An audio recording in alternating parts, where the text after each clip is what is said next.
खबर शामिल करते हैं पटीदन से। हमारे STN न्यूज़ के रिपोर्टर मोहम्मद सलीम सुमरो की रिपोर्ट के मुताबिक पटीदन समेत ज़िले में बारिशों सैलाब तो बंद हो गए, मगर सैकड़ों घर, गांव, गोठों से 5 माह गुजरने के बाद भी अभी तक बारिश और सैलाबी पानी नहीं निकाला जा सका और ना ही इमदाद मिली है। ज़िला नौशेरफज के शहर पटीदन के इलाके चीहोर, गर्द नवा के इलाके, गांव, गोठों में 5 माह गुजरने के बावजूद बरसाती और बारिश का पानी नहीं निकाला जा सका है, जिसकी वजह से मुतासिरीन का अपने इलाकों घरों में जाना मुमकिन नहीं है। कुछ गांव ऐसे भी हैं जहां अभी तक मुतासरा ख़ानदानों की कोई दाद रसीद तक के लिए नहीं पहुंचा है। जिनके घर तबाह हुए, इनकी मदद के लिए ज़िला इंतज़ामिया की जानिब से अभी तक कोई नहीं पहुंचा है।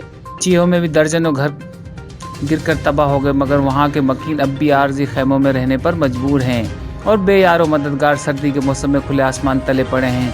रिहायशी का कहना है कि अगर हुकूमत या ज़िला इंतज़ामिया हम तक नहीं पहुंची है, इमदाद तो दूर की बात, एक दिन खाना तक नहीं मिला है, घर मुकम्मल तबाह हो चुके हैं। उन्होंने सिंध हुकूमत और ज़िला इंतज़ामिया से मदद की अपील की है। कैमरामैन मोहम्मद रमज़ान तुर्क के साथ मोहम्मद सलीम सुमरो, STN न्यूज़ पटीदन।